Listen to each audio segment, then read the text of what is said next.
Yeah, grandma.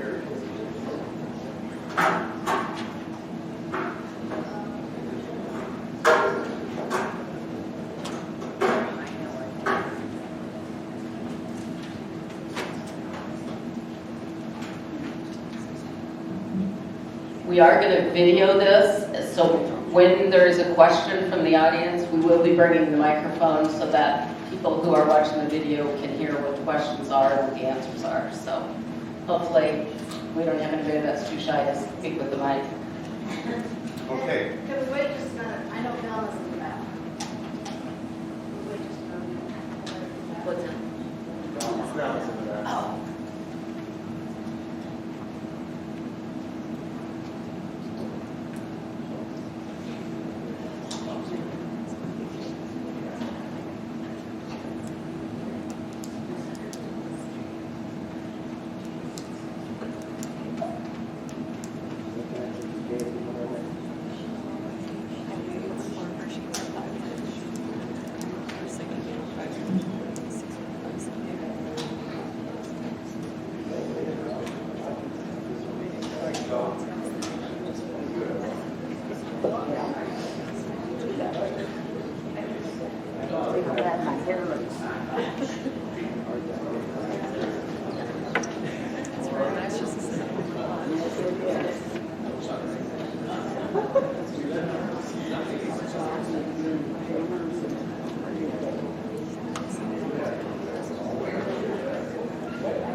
All right, this is the mutual ministry team right here, and we have asked you all to come and see if you have any questions about the ELCA that we have concerns about.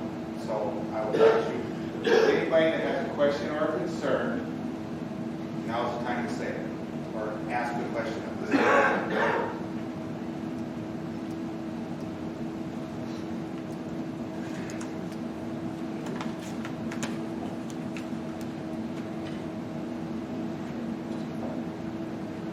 What? Yeah.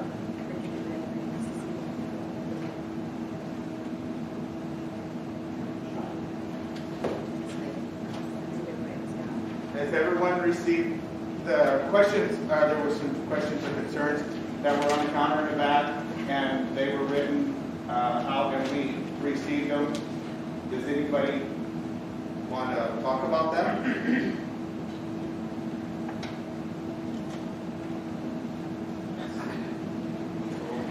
Go ahead. I don't have a question. I've been following, do we have a, I try to project. So I don't have a question, but I've been following this from the very first time you spoke in church on, I think it was maybe the first Sunday in September, perhaps. And I've been doing lots and lots of research, lots of praying. Thank you, Sherry, for the message today. I have awakened in the middle of the night many, many times in the weeks since that first presentation, just struggling, asking God for clarity and for wisdom, peace, and to go back to sleep. And He always let me get back to sleep eventually. I guess where I am now is, I'm very clear that I love the ELCA. I just love it. I came here as a Methodist minister's daughter, and had a granddaughter and a niece. And I joined this church, this congregation, because Craig was Lutheran, and he just missed his Lutheran roots. And so I came. I just believe Christians are Christians, no matter the denomination, we're Christians. So I came, but I fell in love with the ELCA. I've gone to the assemblies, I have studied, I have read, I love the ELCA. I love the ELCA because I've gone to the website to see what we believe. We believe in a triune God, and that's important to me. And we believe that God calls us to serve and to love all people. We have an interfaith statement. That means we love our Muslim and our Jewish brothers and sisters. We all believe in God together, and God calls us to serve and to love one another. Not to judge, to serve and to love. So I love that about the ELCA. I also love that we welcome everybody. We don't judge people, we welcome everybody. That means we welcome gay members, laity, and clergy. Now that does not mean we have to call a gay pastor, because I had someone talk to me about that. I guess what I really love about the ELCA that's different than the Methodist Church, we're probably more democratic. We vote on people to go to assembly. At assembly, this last assembly, we voted on our bishop. What a process. That took hours and hours of prayer, discernment, speaking, and voting.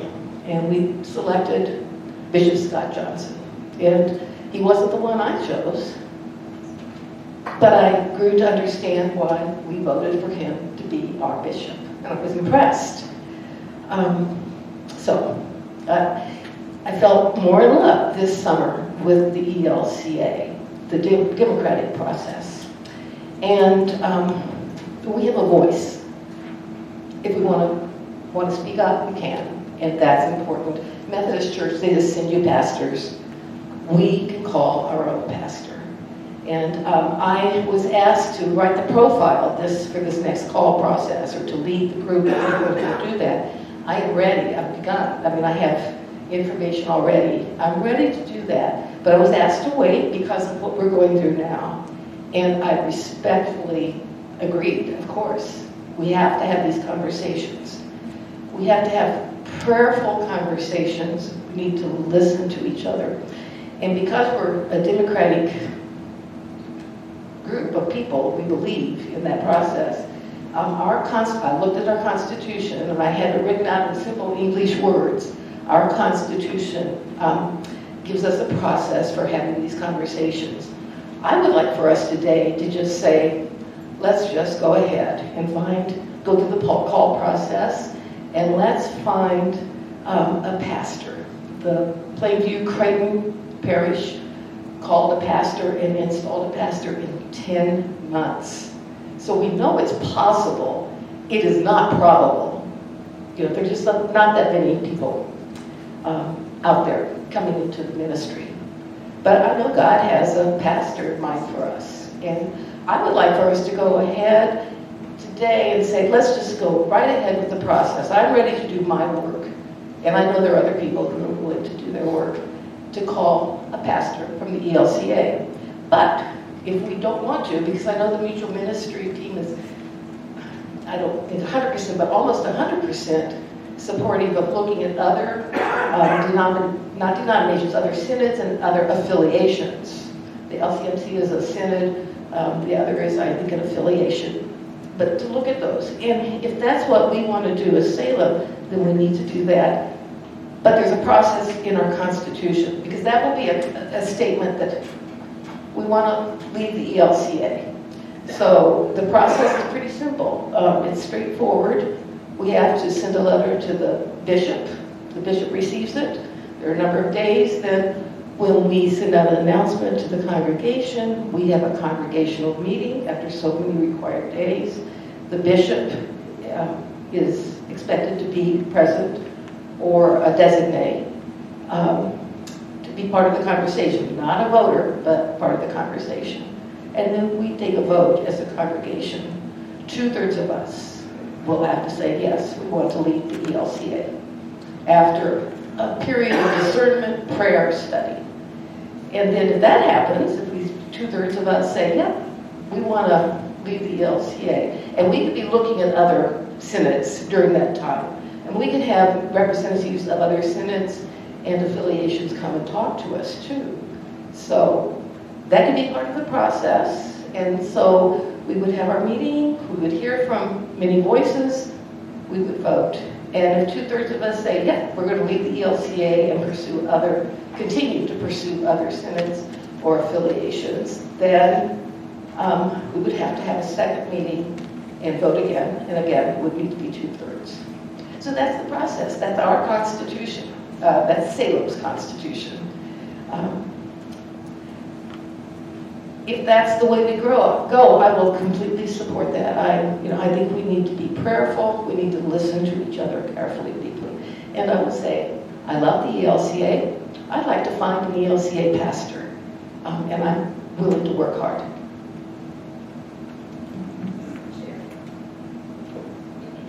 And I just want to reassure everybody that our doors are not going to close. We're going to remain Salem Lutheran. We're going to remain Lutheran. And we are financially sound. So that's just reassurance.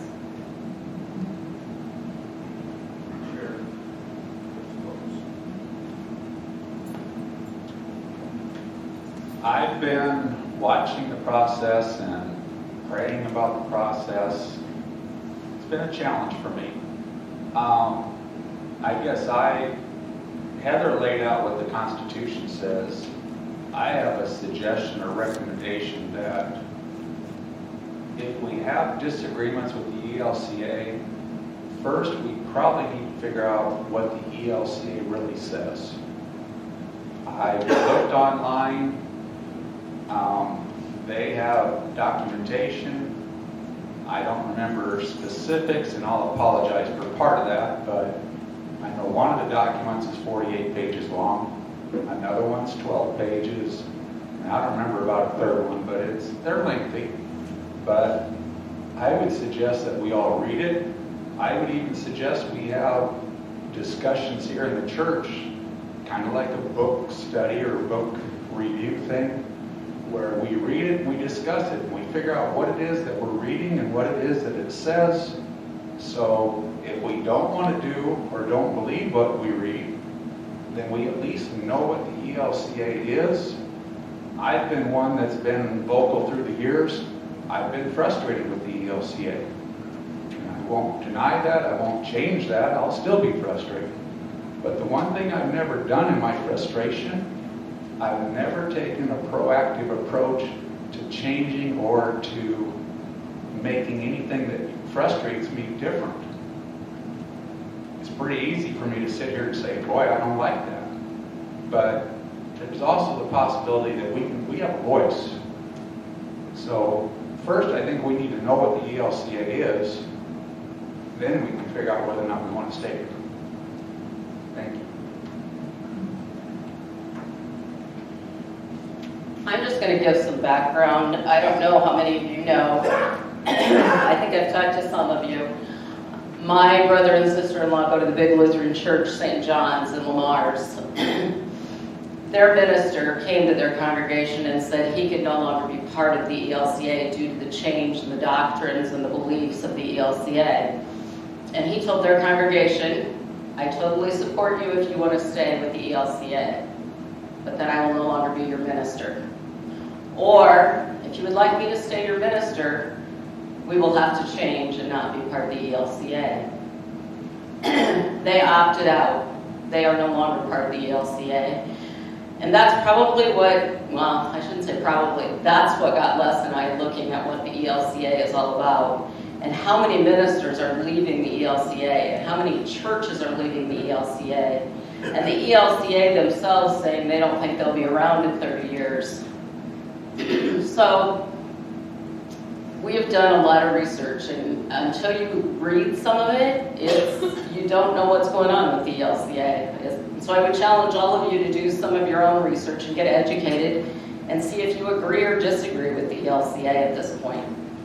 And like Heather said, I love Salem Lutheran. I don't want to divide in our church, but I think it's something we need to look at.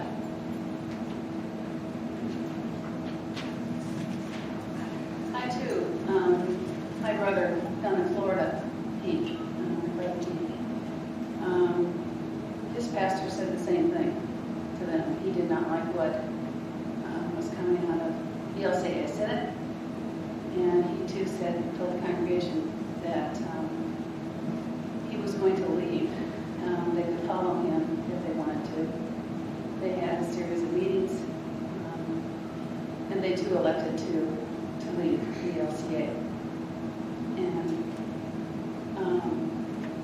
Pastor Frank, his pastor, was ordained in the NALC.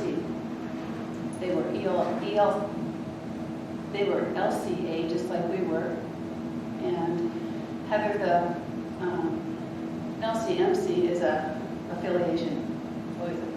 NALC is the Senate, and they chose to go along with Pastor Frank and become NALC. Just, this is how we heard about it too, and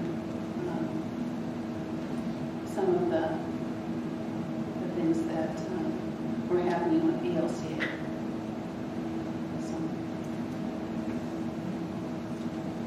For the sake of being able to handle this wonderful book, I'm going to stay seated. Does anybody in here think there's anything in here that needs change? It's been good enough for an awful long time. And it means the world to me.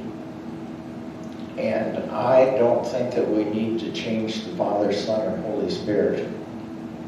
I love the females of this world, and I want everything tremendous for them.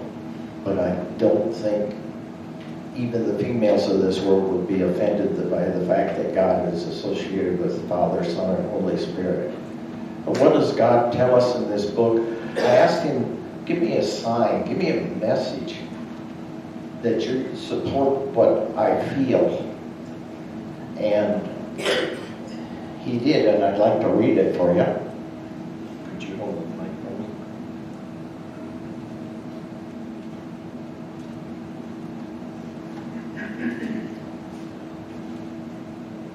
I'm reading from 1 John, the 4th chapter, verses 1 through 6. I ask everybody to just think for yourselves and digest this for yourself. Dear friends, Do not believe every spirit, but test the spirits to see whether they are from God. Because many false prophets have come into this world.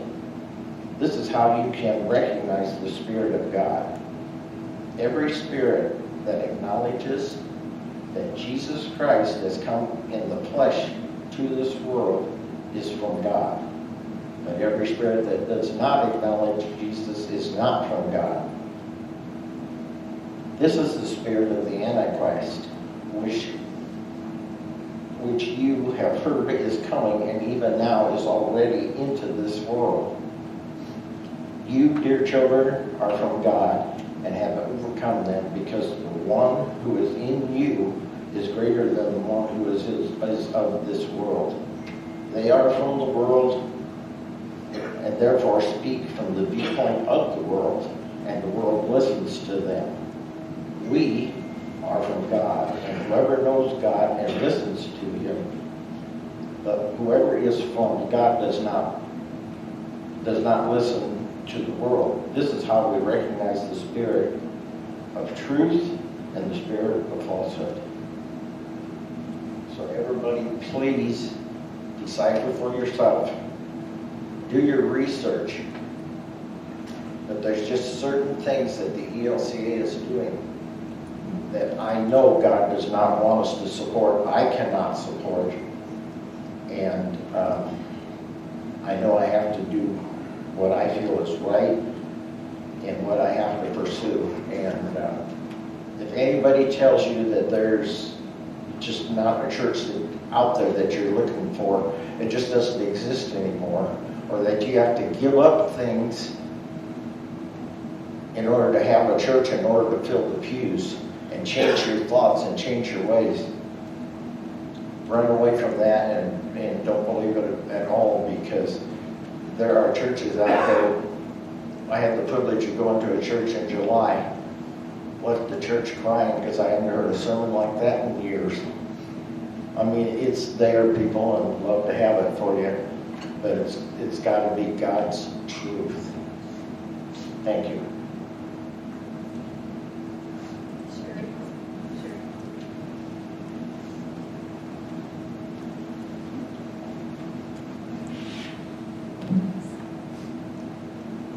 I've been thinking about this, and one of the things that I encourage everybody to do, I don't know if you remember when Pastor Pete was here, a lot of us went and saw the movie The Shack.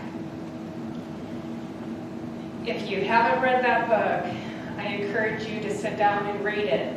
The one thing you're going to find out is that God comes to you in the form that you need him. If you read the book, when he went through his time with Jesus, Jesus was a woman. She looked just like the nanny who took care of him. So Jesus is everywhere. He's in a form that you need him at the time. I wasn't raised in a church to say. This church is the first church home I ever had. I came to it when Gary and I got married. But I also have very faithful sisters who have married. My oldest sister has been married to a Baptist minister. He's been in his church for 30 years. It's amazing when you find the right person how long it can go on. The thing that I've noticed lately with the ELCA is it's harder and harder for us to find a minister. And for some reason, when we do find a good minister, we lose them. We need to think, why did that happen? I don't believe it's our church. I don't believe it's any members of our church.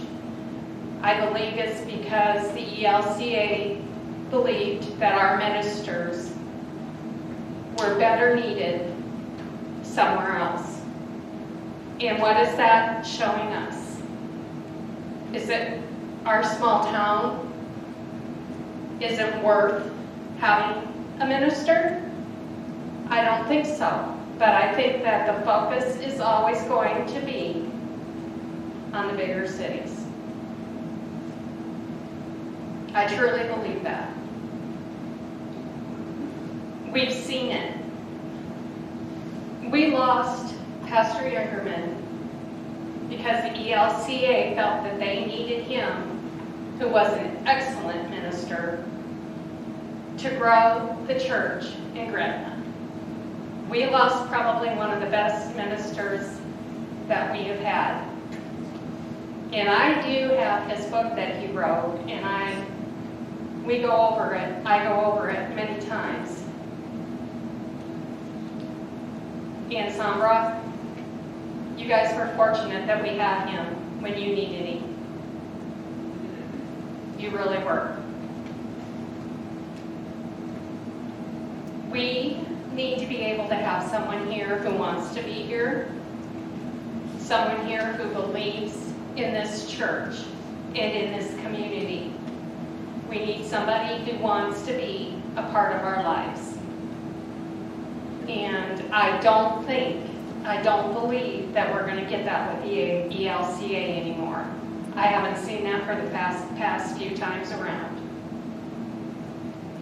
So I guess what I'm saying is we all have to pray.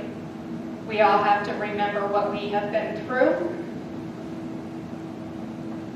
And we all have to hope that we can find the right decision for this family.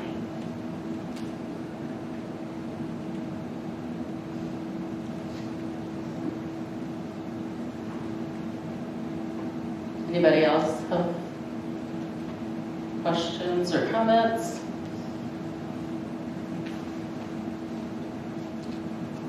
I have a question. Just a question. Have we approached the LCA to have somebody come out here and address our concerns? Okay. I think that would be a good step. I mean, we've got all of our own thoughts, we've got our concerns. We need to address that and say, okay, is this the way it is, and get some answers that way. I just got on church council here this year, and then Keith Carlberg left. I got on as a liaison to mutual ministry. I guess what today's is kind of the start. It's a conversation among the congregation. Both groups are trying to get direction from the council on how to proceed. What direction should we go? This is not a vote to leave or to look for another Senate. We're just trying to get an idea on, as a council person, direction which way the congregation would like us to go. I'm not saying we get it all done here today, but we do need direction.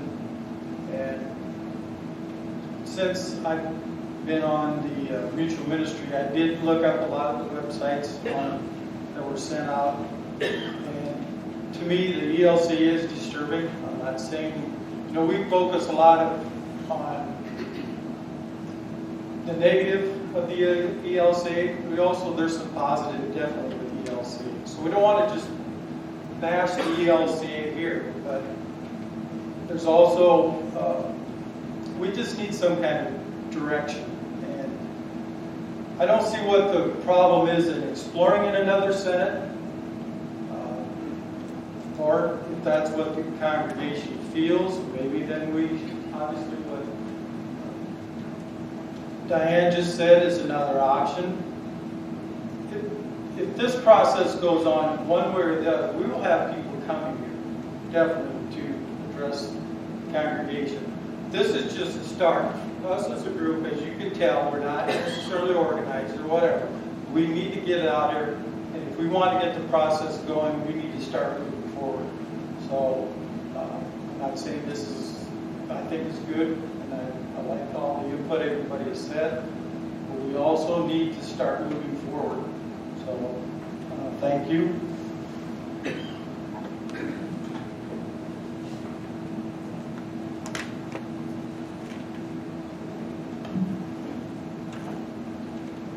Any other questions or concerns?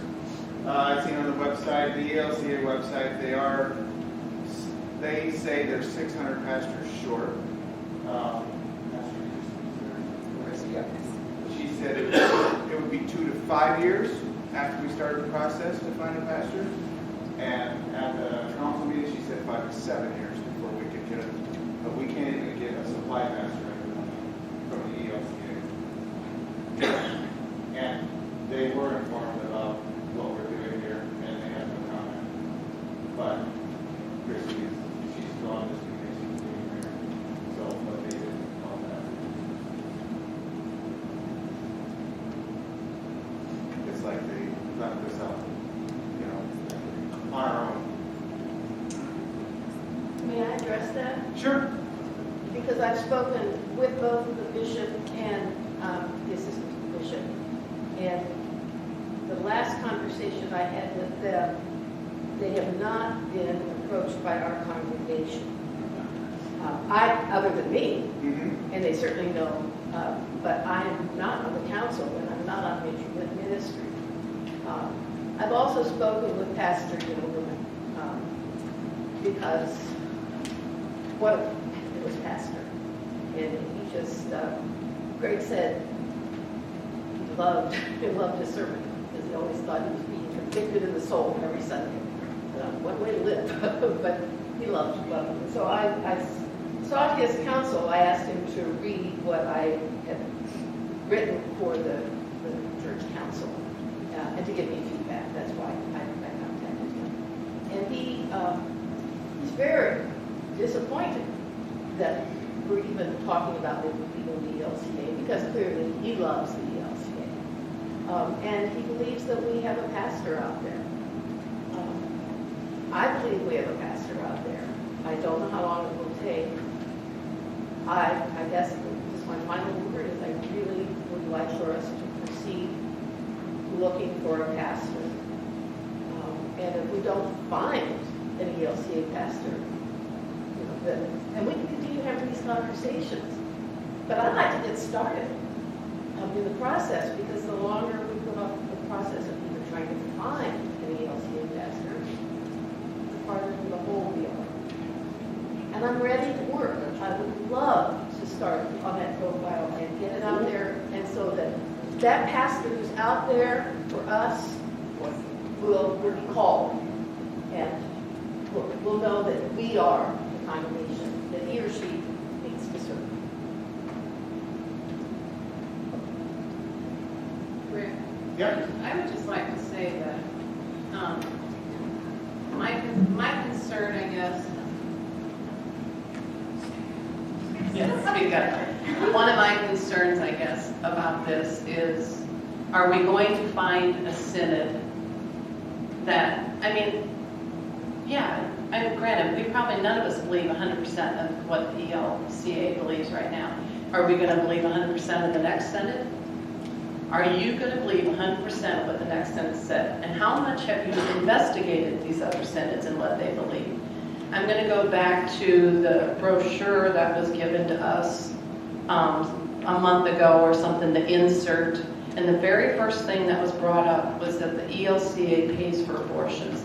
Do the other synods pay for abortions? Has that been investigated? Does your own insurance policy pay for abortions? That's a very personal thing, and it's a very political thing. And I'm very sad that all these politics are being brought into our church. It makes me very, very sad. If we all investigated our own personal insurance policies, how many insurance policies are paying for abortions? We don't know. None of us know. And all of a sudden, because someone found out the ELCA is paying for it, that was the very first item listed. And I'm going to be perfectly honest, I was totally turned off by that because that was the very first item listed.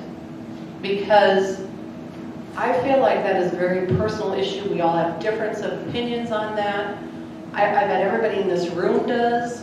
I was in a room full of 5 girls recently, and every one of us had a difference of opinion on that. And you have to respectfully walk away from it. And I thought that, and my biggest concern is, looking at another synod, are we going to believe 100% of that synod's beliefs too? Probably not. Do I believe everything the ELCA believes in? No. But am I going to believe 100% of the next synod? Probably not. And so it's hard to find that perfect. I understand, I respect what you're doing, and I've prayed ever since I read that insert. Found it very disturbing, some of the comments that were put on there, some of the things that were listed. The second thing was about the church in California, I thought we were all brought into this world to love everyone. I know for a fact God does, regardless of what they believe in and regardless of, so that's my concern, I guess. Thank you. One of the things Mark and I have done is we have gone out to the St. John website and we have listened to 3 of the 4 videos out there.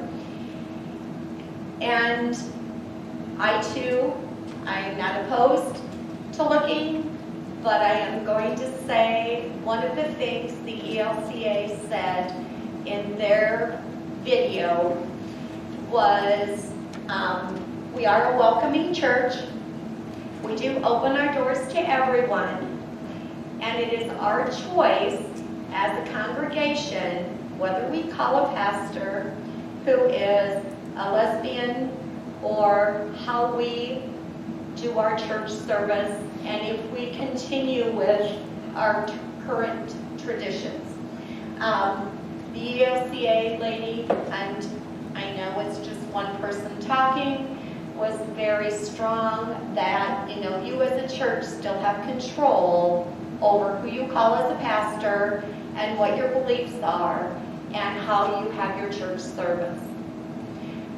I struggle from a position that I hold as human resources and have held over the years.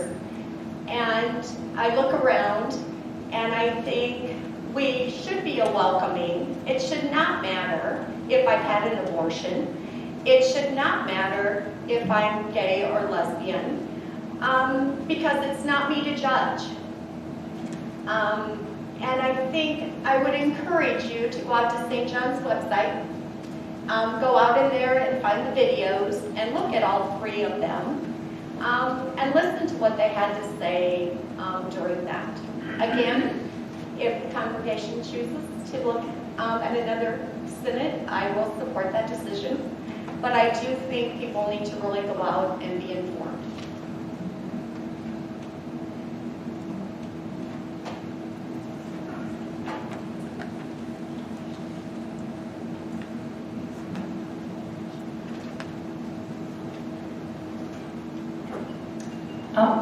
I just want to speak on what I see as the foundation of our church, and that is what we believe. And we throw that word around, beliefs, a lot, and it's open for interpretation. But I look at it, and I went to our website for Salem Lutheran Church, and I look at what we believe, what it says on our website. It says we believe in the triune God. It says we believe in infant adult baptism.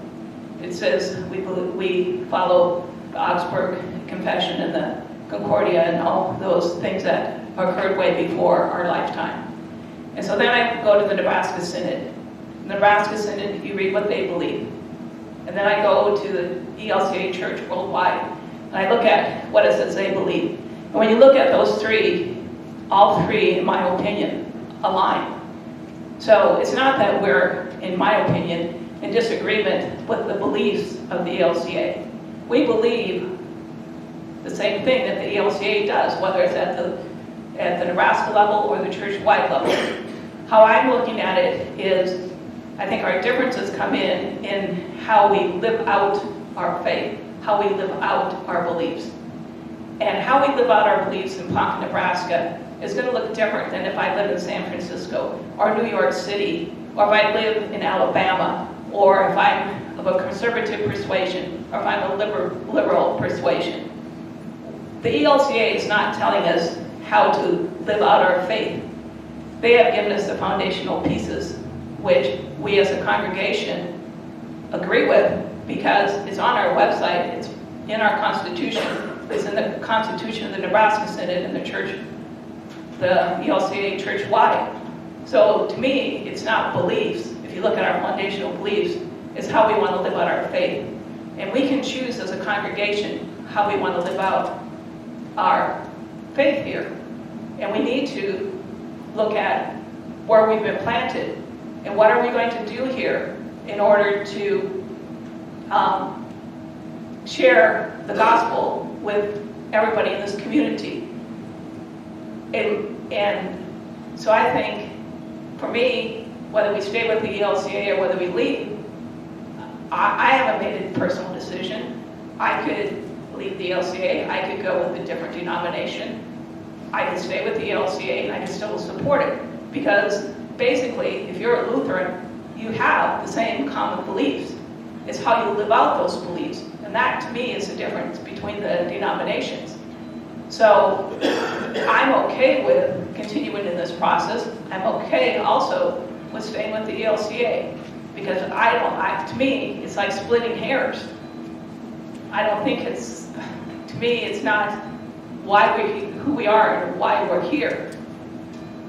And each of us are going to live out our faith different. My faith looks different than your faith. That doesn't mean mine is worse or better or right or wrong. It's just that we each live out our faith differently. And that's what the ELCA, to me, allows us to do. They're not telling us how to live out our faith. They're allowing us to live out our faith in the best way that we can, in the way that God is leading us to live out our faith.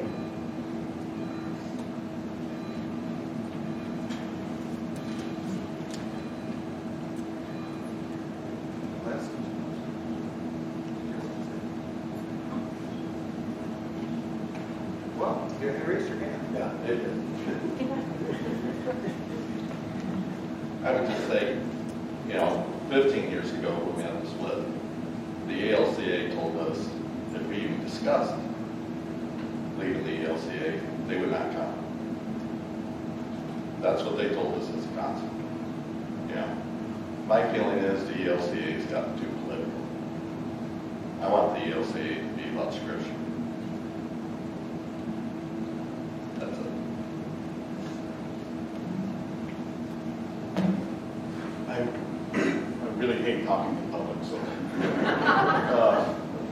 I agree with Les. This is a sacred area.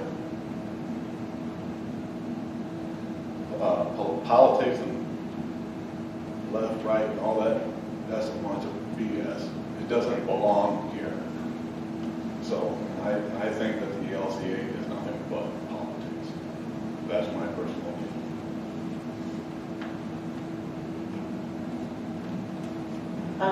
I guess I just want to, I've been a member since the day I was born.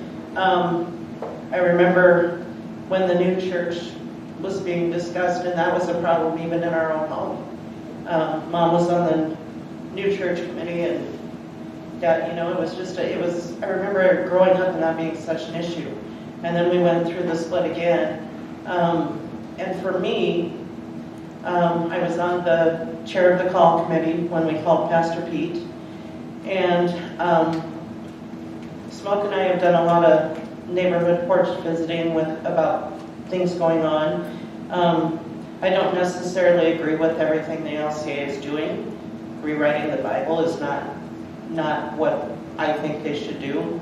Otherwise, where's your foundation?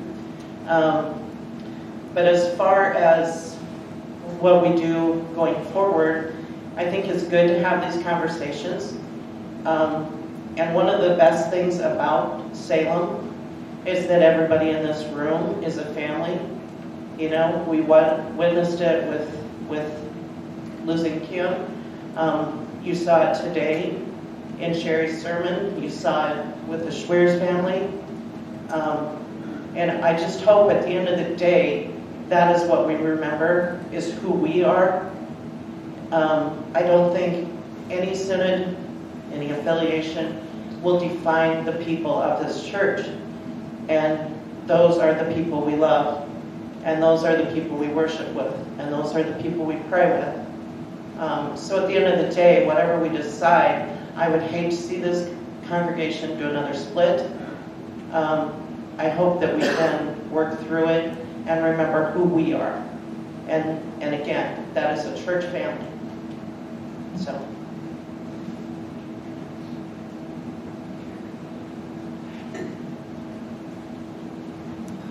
I got a question. Katie, you sent out a thing not very long ago asking people if they were still going to be affiliated with, I'm pretty loud. If they were still going to be affiliated with our church. I know you did that for the mailing, but did we lose? Are we losing our younger people? Are they going to, no offense, the fun church? You know, I guess that's where I live right by there, and they're getting more and more people every week. I just don't, I'm concerned, and I don't know enough about all the different factions of the church to really give an opinion. But I'm concerned about that we're not going to have a pastor to lead us, although these people are doing wonderful. But within 5 years, I have some close friends in South Sioux with the Lucent Church down there, and they're just like a paperclip away from closing. It's pretty sad situation down there as it is. It's the way this country is right now. So how many people have we lost? Can you tell me that? Oh, poor Katie, I'm sorry. Nothing like putting me on the spot. We have lost a handful of people, yes. A handful? Yeah, I mean, I have to go through. But I think that's something we need to be worried about too. One reason, Jackie, that you can't give me an exact number count is all about leaving.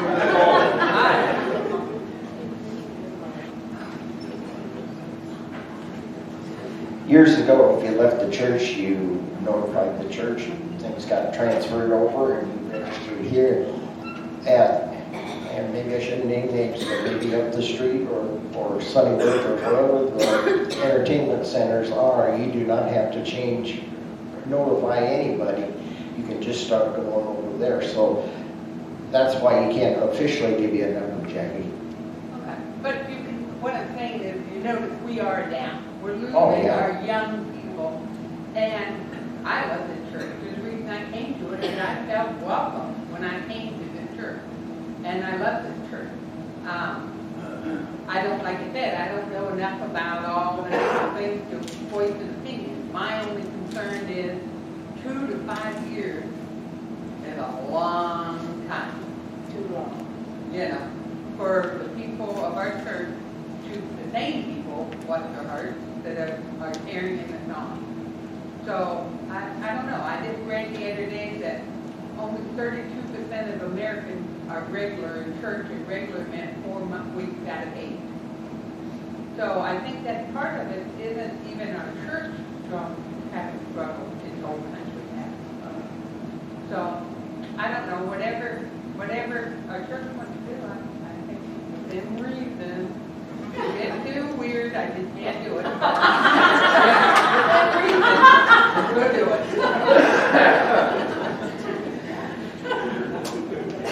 As I said before, the one thing that really concerns me is we have ELCA-trained ministers leaving the ELCA.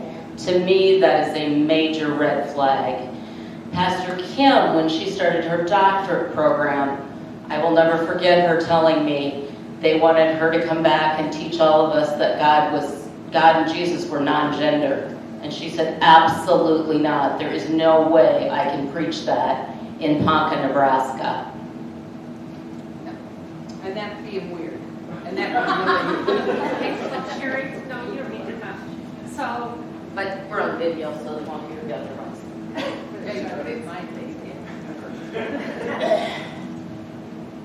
so what would be the problem if Sherry or somebody with the church could bring the minister from Lamar's down and hear what he has to say on why he left the ELCA.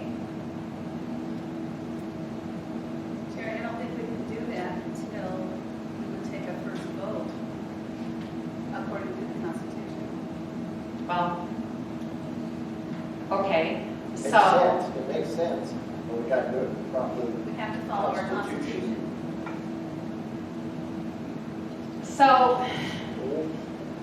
so basically, we can't look at doing something else by ELCA's constitution because they rule us. No, we can look at, our council can look at other synods, research other synods, but we can't do anything until our congregation takes a vote to leave the ELCA. That's why we're having this forum today. But there's nothing stopping you personally from making an appointment with the pastor of ours and asking that question. All right. I just kind of feel like we need to know why pastors are feeling that the way that they are. Only because I have a pastor in my family and their view is important. There's a church in Lindy, Nebraska, just up the road from Crofton, 6 miles west of Crofton, that changed to NALC too. And they're more than welcome to talk to people. That's the church that Bob and I visited towards the first part of August. And very informative. We enjoyed that church service. We enjoyed what they stand for. And Heather, they, according to Pastor Frank and Pastor Danny up at Lindy, she's also the minister up in the Gangen church that turned to NALC also. She was also an ELCA pastor who changed because she didn't agree with what ELCA was doing. And I lost my train of thought. They're more than willing to visit. I was going to say, according to Pastor Frank and also Pastor Danny, I have not talked to Pastor Chris up at Lamar's, but no, they do not have insurance that pays for abortion in NALC.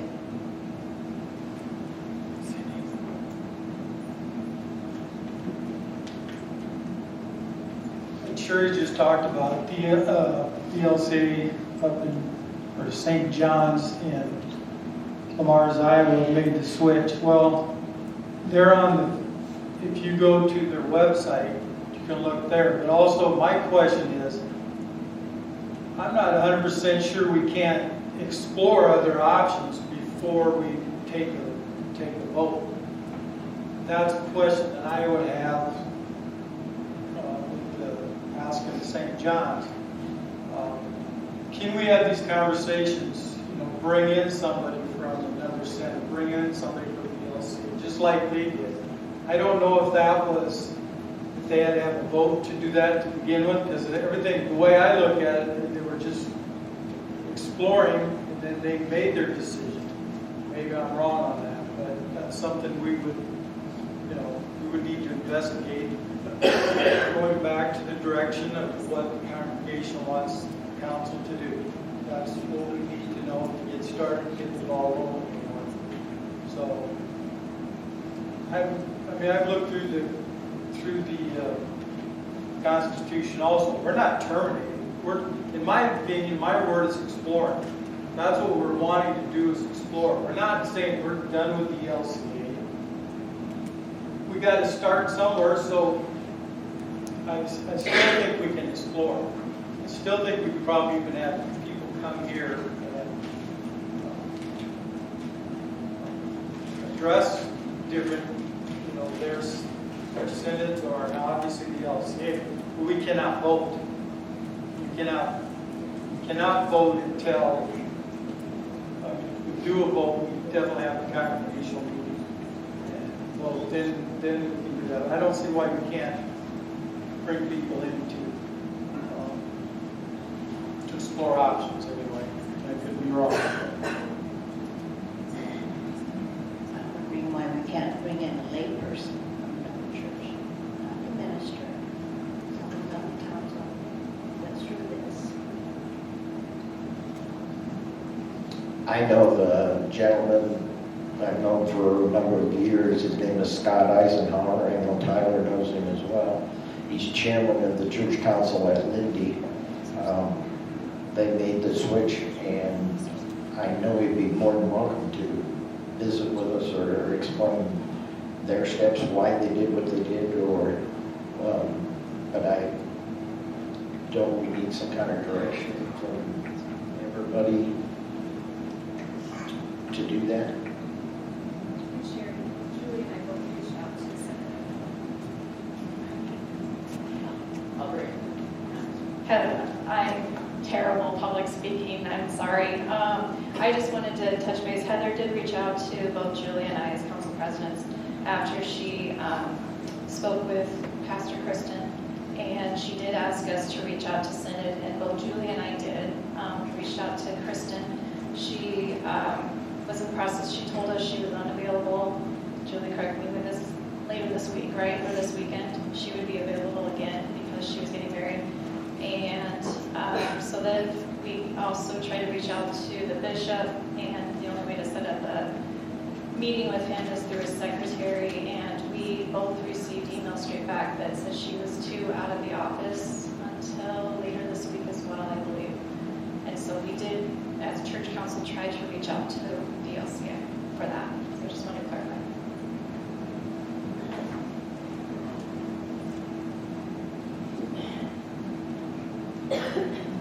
Well, this might sound crazy, but you know, I would like for us to get started on looking for a pastor, and we are at this point ELCA.